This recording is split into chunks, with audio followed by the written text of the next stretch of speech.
இதை அடுத்து நம்முடைய பொருளாதாரம் எப்படி இருக்கிறது?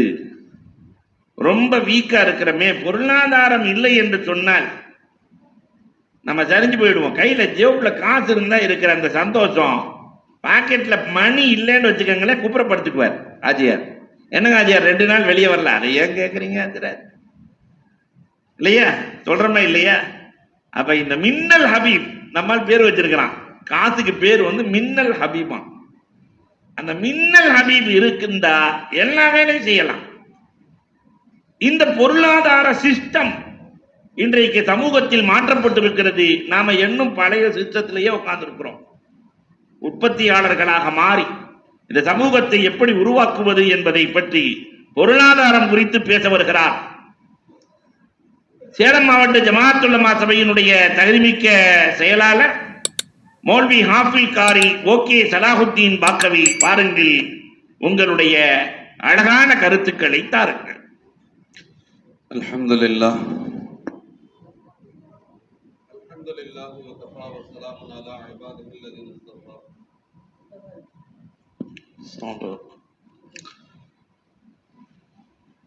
أما بعد قال الله تعالى في القرآن المجيد أعوذ بالله من الرجيم بسم الله الرحمن الرحيم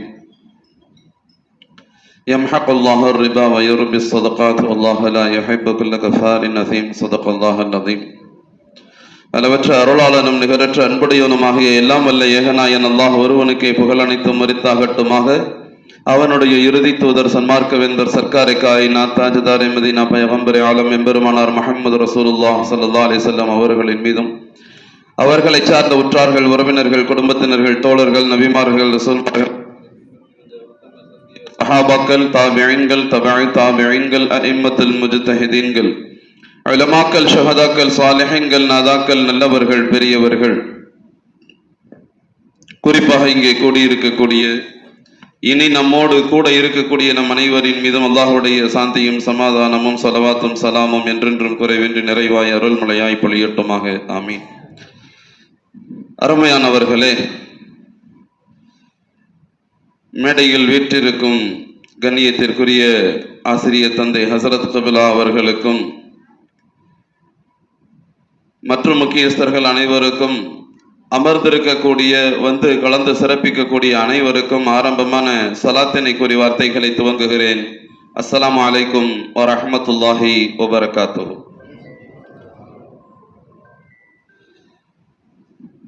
இன்றைய காலத்தில் இஸ்லாமியர்கள் சந்திக்கும் சவால்களும் அதற்கான தீர்வுகளும், பொருளாதாரத்தில் என்னென்ன சவால்கள். தமிழ்ல ஒரு அழகான சொல் ஒன்று உண்டு. அருள் இல்லார்க்கு அவ்வுலகில்லை, பொருள் இல்லார்க்கு இவ்வுலகில்லை. மஹஷர்ல நம்ம அல்லாட்ட ஜெயிக்கணும்னா அல்லாவுடைய அருள் என்னும் ரஹமத் என்பது தேவை. அது இல்லாம அங்க ஒன்றும் நடக்காது. இந்த உலகத்துல நீங்க ஜெயிக்கணும் அப்படின்னு சொன்னா கையில காசு இல்லாட்டி ஒண்ணுமே நடக்காது. இல்லானுக்கு இல்லாளும் வேண்டால் மற்ற ஈன்றெடுத்த தாயும் வேண்டால் அப்படின்னு தமிழ் கூறும் உலகிலே சொல்லுவார்கள். காசு இல்லைன்னா பொண்டாட்டி மட்டும் வேணான்னு சொல்ல மாட்டாலாம், பெத்தெடுத்த தாய் கூட காசு இல்லாத பையில மதிக்க மாட்டா அப்படின்னு சொல்லுவாங்க.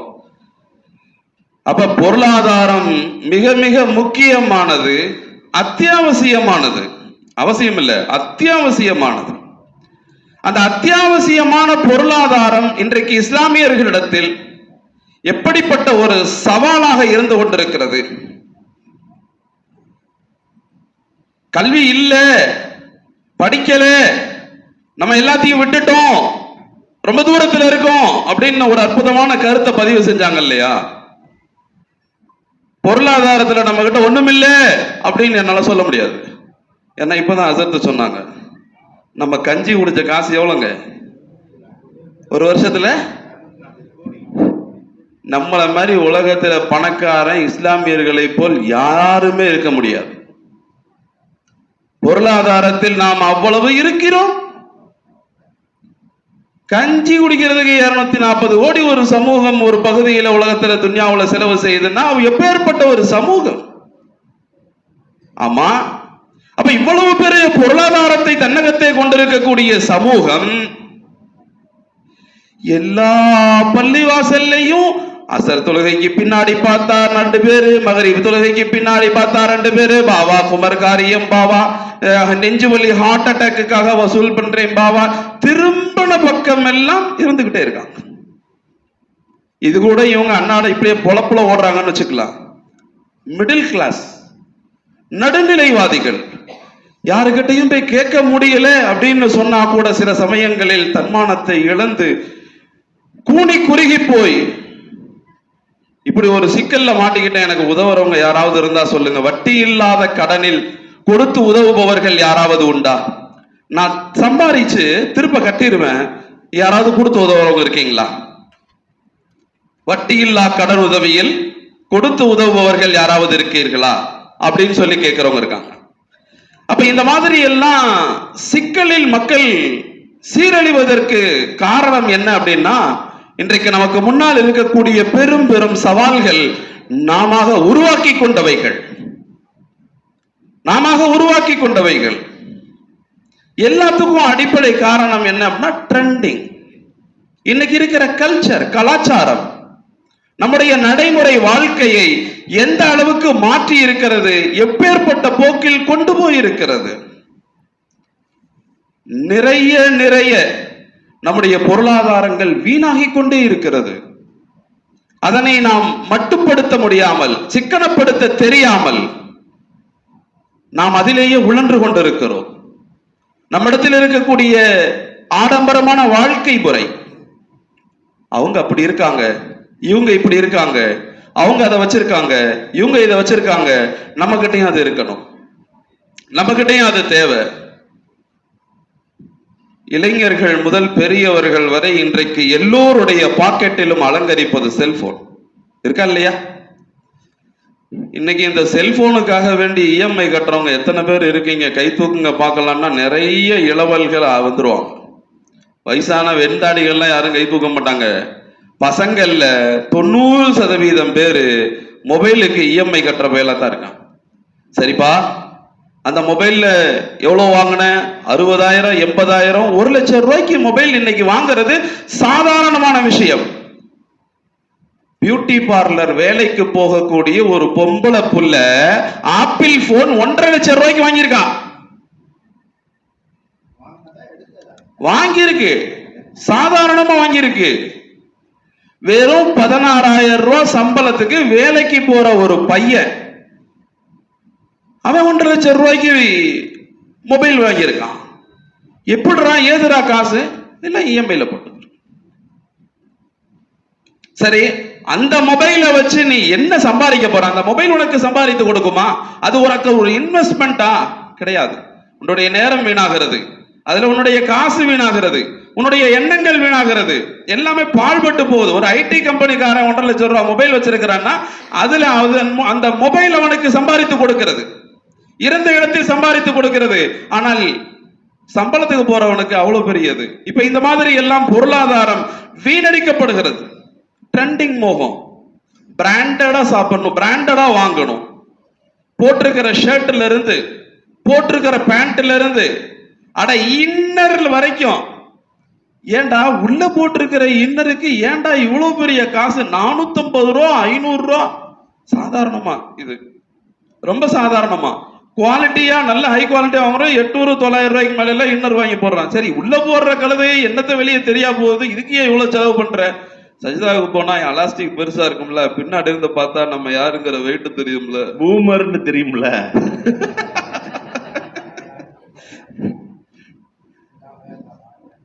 இதெல்லாம் சிரிப்புக்காகல. இப்படி எல்லாம் பிராண்டனுடைய மோகம். ஒரு செருப்பு 500 ரூபாய்க்கு வாங்கி போட்டாலும் அதே காலில் மாட்டிக்கிட்டு அதே முள்ளு குத்தாது, சேறு சகதி அடிக்காது, அப்படித்தான் போறோம். ஆனால் அதே செருப்பை பிராண்டட் என்கிற பெயரில் 2,500 ரூபாய், 3,000 ரூபாய் கொடுத்து பிராண்டடாக வாங்கி போடும் பொழுது அப்ப அதுவும் அதே தான் செய்யுது. வண்டிக்கு இன்ஜினை மட்டும் மாத்தி ஓட்டி சிக்கனமா இருக்கிறவங்களும் சமூகத்துல இருக்கத்தான் செய்யறாங்க. குறைவான இப்படி இருக்கக்கூடிய சமூகத்துக்கு மத்தியில 16,000 ரூபாய் சம்பளத்துல இருக்கிறவன் R15 தான் போவேன்னு சொல்லி 1.5 லட்சம் ரூபாய் பைக்கை வாங்கிக்கிட்டு தான் போறான் அப்படின்னு சொன்னா பொருளாதாரம் வீணாவதற்குண்டான பெரும் சவால்களாக இருப்பது இது போன்ற வீணடிக்கக்கூடிய வீண்விரைய செயல்கள் தான் இன்றைக்கு நம்மை மிகப்பெரிய சவாலிலே கொண்டு சென்று சேர்த்திருக்கிறது. உணவை கலாச்சாரத்தை பற்றி சொன்னாங்கள் இல்லையா? உணவு கலாச்சாரம் அது சொல்ல போனா நிறைய சொல்லலாம். அதுல இன்றைக்கு தேவையற்ற விசேஷங்கள், தேவையற்ற அவசியமற்ற விசேஷங்கள் எல்லாம் நம்முடைய பொருளாதாரத்தை சுரண்டி தின்று நாசமாக்குகிறது. ஒரு குழந்தை பிறந்துச்சு அப்படின்னு சொன்னா ரசூல் ஸல்லல்லாஹு அலைஹி வஸல்லம் சொன்னாங்க, அழகான பேர் வைங்க, 7வது நாள் தலைக்கு முடியெடுங்கள், ஆண் குழந்தையாக இருந்தால் சுன்னத்து செய்யுங்கள், தலைமுடி எடுத்து சுன்னத்து செய்து, ஆண் குழந்தையாக இருந்தால் 2 ஆடுகள் அக்கீகா கொடுங்க, பொன் குழந்தையா இருந்தா ஒரு ஆடு அக்கீகா கொடுங்க. இதெல்லாம் சொல்லி கொடுத்தது மார்க்கம். ஆனால் நம்மால அக்கீகா கொடுக்கறாங்களோ இல்லையோ, அதுக்காக வேண்டி பார்ட்டி வைக்கிறது, குழந்தை பிறந்ததுக்காக வேண்டி ஒரு பார்ட்டி, கெட் டுகெதர் பார்ட்டி, ஏதாவது ஒரு பார்ட்டி அவங்க வைக்கிறாங்களோ இல்லையோ, சுத்தி இருக்கிற ஃப்ரெண்ட்ஸ், சுத்தி இருக்கிற சொந்த பந்தத்தினர்கள், ஏன்டா ஆம்பளை பிள்ளை பெற்றிருக்க, ஏன் ஒரு விருந்து போட மாட்டியா, ஏன் ஒரு சோறு போட மாட்டியா இன்றைய அப்படின்னு கேட்கிறப்ப அதனால் ஏற்படுகின்ற பொருளாதார செலவு, அது பொருளாதார வீக்கம். இதெல்லாம் தாண்டி பர்த்டே பார்ட்டி, இது இன்றைக்கு மிகப்பெரிய கலாச்சார சீரழிவில் மோசமான ஒன்று. இந்த பொருளாதாரத்தில் மிகப்பெரிய ஒரு பின்னடைவை ஏற்படுத்தக்கூடிய கலாச்சாரமாக பர்த்டே பார்ட்டி போயிட்டு இருக்கு. குழந்தைகளுக்கான பர்த்டே, ஒவ்வொரு வீட்லையும் ஃபர்ஸ்ட் பர்த்டே அப்படிங்கிறத என்னமோ 7ஆம் நாள் அக்கீகா கொடுத்து பேர் வச்சு இந்த சட்டி செய்யற மாதிரி ஒரு பெரிய விசேஷமா அதை அவங்க ஃபீல் பண்றாங்க. சில பேர் ஹோட்டலில் புக் செஞ்சு அதுக்காக வேண்டி ஏகப்பட்ட செலவுகள் செய்யப்படுகிறது. 1 வயசு குழந்தைக்காக வேண்டி லட்சக்கணக்கில் உணவுகள் செய்து அந்த கெட் டுகெதர் கொண்டாட்டங்கள் கொண்டாடி காசெல்லாம் வீணா போகுது, பிரயோஜனம் இல்லாமல் வீண் விரயங்கள் ஆகிறது. எந்தெந்த விஷயத்துக்கு தான் கெட் டுகெதர் அப்படிங்கிற வார்த்தையை சொல்றதுன்னு நமக்கே கன்ஃபியூஷன் ஆயிருது. கெட் டுகெதர்னா எதுக்காக கெட் டுகெதர்னு சம்பந்தப்பட்டவங்கள்ட்ட கேட்க வேண்டிய கட்டாயத்தில் நாம் இருக்கிறோம். அதே போல இந்த நிச்சயதார்த்த நிகழ்வு இருக்கு பாருங்க, ஒரு சமயம் இருந்துச்சு, இந்த பக்கத்துல இருந்து ஒரு 7 பேர், அந்த பக்கத்துல இருந்து ஒரு 8 பேர், ஒரு 15 பேர் மட்டும் ஒரு வீட்டுக்குள்ள உட்கார்ந்து இந்த பொண்ணு இந்த மாப்பிள்ளை இன்னார் இந்த இதெல்லாம் செய்யறாங்க, இதெல்லாம் கன்ஃபார்ம் அப்படிங்கிறதுக்காக வேண்டி ஒரு வெத்தலை பாக்கு தேங்காய் பழத்தை பறக்கத்துக்கு வச்சு நீங்க அவங்க கிட்ட கொடுத்துக்கங்க, உங்க பொண்ணு எங்களுது, எங்க மாப்பிள்ளை உங்களுது, அவங்க எங்க மாப்பிள்ளை உங்க மாப்பிள்ளை எங்களுது இப்படின்னு சொல்லி ஒரு உறுதிப்படுத்தி கொள்ளுவார்கள். உறுதிப்படுத்தி விட்டால் வேறு எங்கும் இவர்கள் பார்க்க கூடாது என்பதற்காக வேண்டி ஏற்பாடு செய்யப்பட்ட நிச்சயதார்த்த நிகழ்வு. ஆனால் இன்றைக்கு இந்த நிச்சயதார்த்த நிகழ்வினால் ஏற்பட்ட இந்த 15 பேர் வந்ததுல என்ன செலவாயிருக்க போகுது? ஒரு டீ பிஸ்கட் வச்சிருப்பாங்க, ஒரு ஸ்நாக்ஸோட முடிஞ்சு போயிருக்கும், அவ்வளவுதான் அந்த நிச்சயதார்த்த நிகழ்வு. இன்றைக்கு நடக்கக்கூடிய நிச்சயதார்த்த நிகழ்வுகள், அந்த நிச்சயதார்த்தத்துல எளிமையான 2 கல்யாணமே பண்ணிடலாம். 500 பேரை திரட்டுகிறார்கள், நிச்சயதார்த்தத்திற்கு மண்டபத்தை பிடிக்கிறார்கள். பெரிய மண்டபமா பிடிக்கிறதுனால சின்ன சைஸ்லயாவது ஒன்ன பிடிச்சு இன்னொரு 250, 300, 400 பேராவது வருவாங்க. அவங்களெல்லாம் தேடாம நிச்சயம் பண்ணா ஃபங்க்ஷன் வச்சா அப்புறம் வீணா பிரச்சனை உருவாயிடும். இதுவெல்லாம் நம்முடைய பொருளாதாரத்தின் சீர்கேடு, சீரழிவு. இது மிகப்பெரிய சவாலாக நமக்கு வருகிறது. நம்ம போறோம், ஒரு நேரம் பிரியாணி சாப்பிட்டு வந்துகிட்டே இருக்கோம், ஆனா போட்டவங்களுடைய செலவீனங்களில் நாம் யோசித்து பார்க்க வேண்டுமா இல்லையா? இன்னைக்கு உணவு பழக்க வழக்கங்கள், திருமணத்தினுடைய செலவீனங்கள், பொருளாதார சீரழிவு மிக மோசமானது. மிக மிக எந்த அளவுக்குன்னா இந்த இஸ்லாமியர்களை பார்த்துதான் மத்தவங்க கத்துக்கிறாங்களோங்கிற அளவுக்கு வீண் விரயங்கள் இருப்பவர்கள் ஆடுகின்ற ஆட்டம், காசு இருக்குங்கிறதுனால ஆடக்கூடிய ஆட்டம். அதுல உணவை நிறைய சொல்லலாம், உணவை மட்டும் நான் சொல்றேன். அசர்த்து கூட அதைத்தான் சொன்னாங்க. அன்னைக்கெல்லாம் வெறும் குஸ்கா தால்ச்சா போட்டா போதும், குஸ்கா குர்மாவா மாறுச்சு. குஸ்கா குர்மா கூட ஏதாவது கிரேவி வச்சாங்க, அதுவே சேர்த்து மொத்தமா பிரியாணியா மாறுச்சு. பிரியாணிக்கு தால்ச்சா கூட சிக்கன் கிரேவி வச்சாங்க. இப்ப இன்னைக்கு பிரியாணி, தால்ச்சா, சிக்கன் கிரேவி கூட சிக்கன் 65 வைக்கணுங்கிறது வந்துருச்சு. அது கூட ஒரு ஸ்வீட் வைக்கணும் அப்படிங்கிறது வந்துருச்சு. இதெல்லாம் தாண்டி லட்டு ஜிலேபிங்கிற ஸ்வீட் வகையில ஒண்ணு தனியா வைக்கணும்னு வந்துருச்சு. உள்ள என்ட்ரி ஆகிறப்ப வெல்கம் ட்ரிங்க்ஸ் கொடுக்கணும்னு வந்துருச்சு. எல்லாம் சாப்பிட்டு முடிச்ச பிறகு ஐஸ்கிரீம் சாப்பிடணும்னு வந்துச்சு. ஐஸ்கிரீம் சாப்பிட்ட பிறகு பான்பீடா போடணும்னு வந்திருக்குது. இது எல்லாம் சாப்பிட்டு முடிச்சு செரிமானம் ஆகிறதுக்கு சூடா அன்னாசி பூட்டி, சங்கு பூட்டி, லெமன் டீ, இந்த எத்தனையோ டீ, அதை முடிச்சு இதை சாப்பிட்டு இதையும் சூடா சாப்பிட்டு இத்தனையும் இன்றைக்கு ட்ரெண்ட் என்ற பெயரில் இதுவெல்லாம் பொருளாதார சீரழிவு. இந்த ஒரு ஜான் வயிறு தானே, எவ்வளவு சாப்பிட்டாலும் அந்த ஒரு ஜானுக்கு மேல், ஒரு அளவுக்கு மேல் நம்மால் முடியாதல்லவா? ஆனால் அந்த ட்ரெண்டிங்கிற பேர்ல எவ்வளவு பெரிய ஒரு கலாச்சார சீரழிவை, செலவீனத்தை ஏற்படுத்தி வைத்தீர்கள். சும்மா சொல்றேன், ஒரு சின்ன கணக்கு, ஒரு 500 பேர் சாப்பிடுற விருந்து, பிரியாணி விருந்துல நீங்க ஐஸ்கிரீம் பான்பீடாவுக்கு மட்டுமே கிட்டத்தட்ட 50,000 ரூபாய் சாதாரணமா செலவாகும். சின்ன விஷயம். 500 பேருக்கு சாதாரண பான்பீடா, சாதாரண ஐஸ்கிரீம்.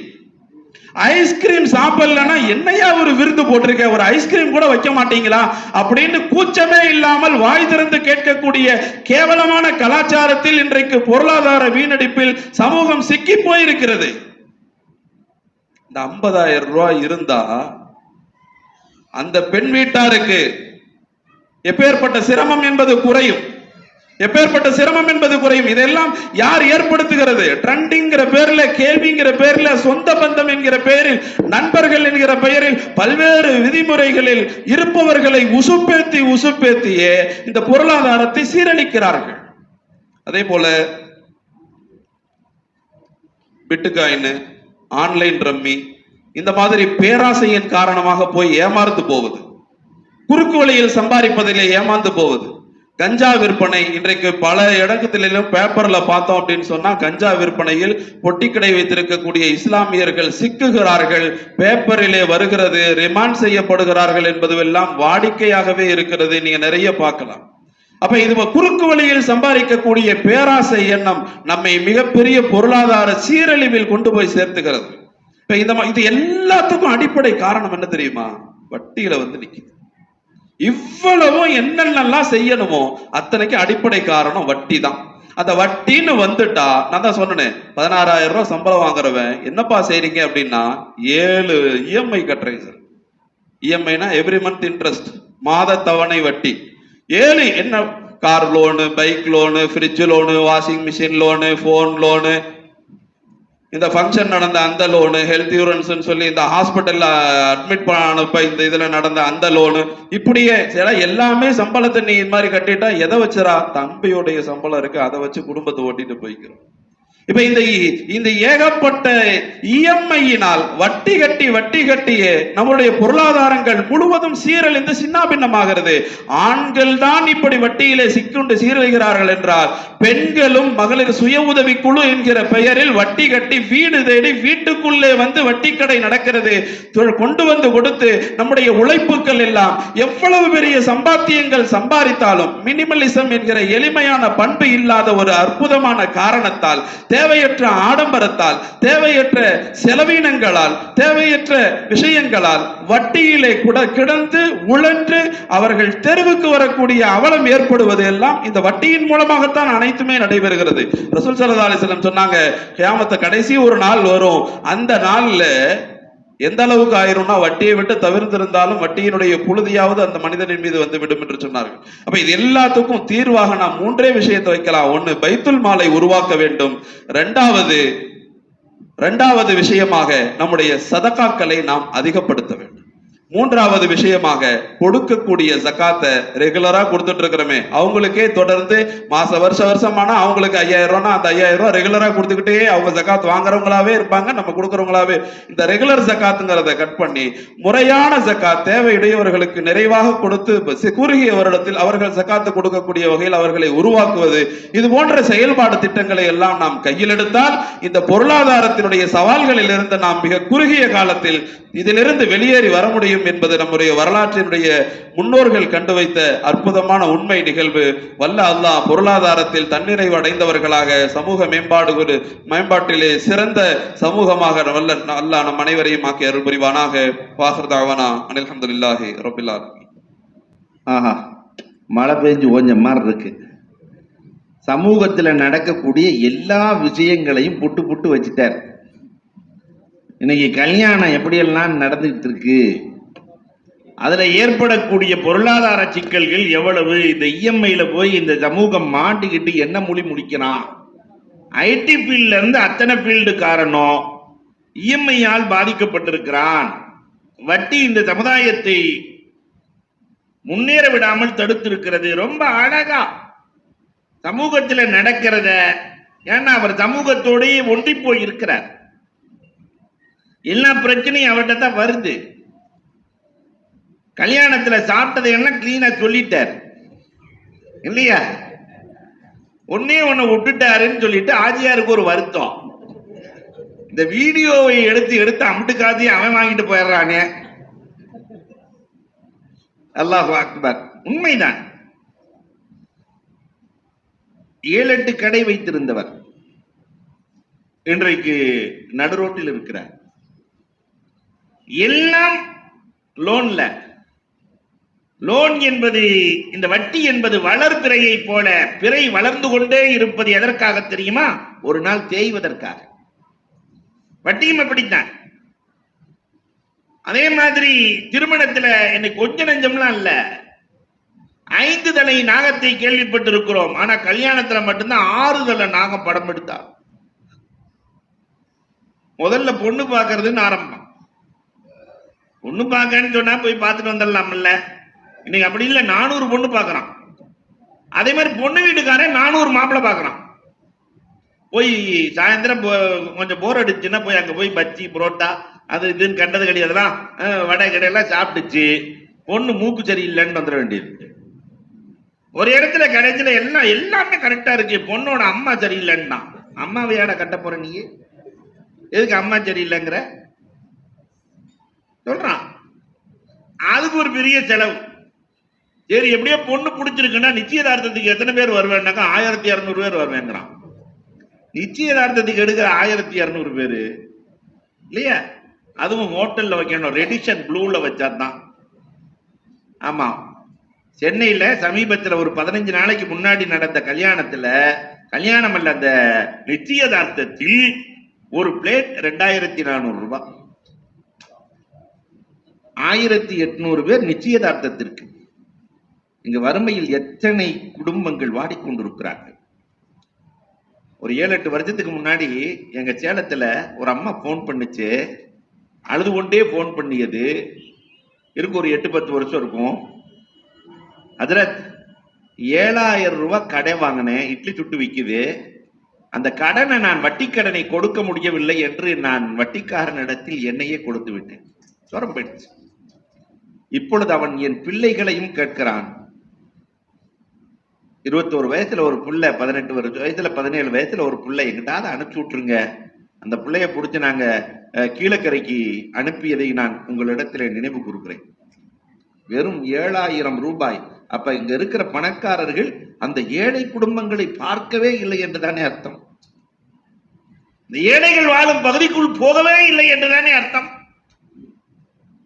வீண் விரயத்திலும் ஆடம்பரத்திலும் செலவழிக்கக்கூடிய இந்த சமூகம்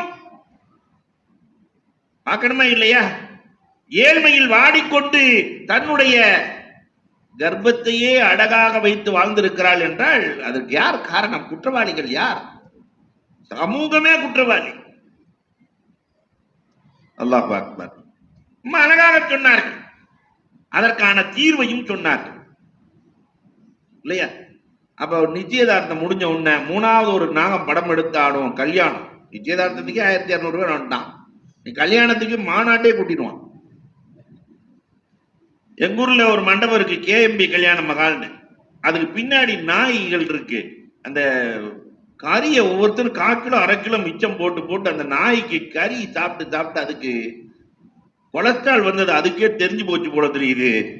அதனால கறிச்சோறு விழுந்து அது முகத்தை திருப்பி போயிடுது. வானாங்க ஏதாவது சைவம் கிடைக்குமான்னு பாக்குது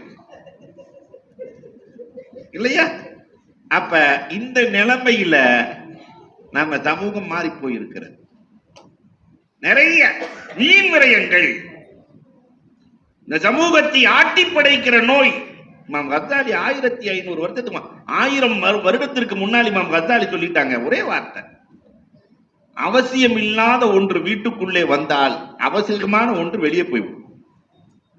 அவசியம் இல்லாத டிவி பெட்டி வீட்டுக்குள்ள வந்துச்சு, அவசியமான உறவுகள்லாம் வெளியே போயிடுச்சு. யாருன்னு 1000 வருஷத்துக்கு முன்னாடி என்ன அழகா பேசுறாங்க.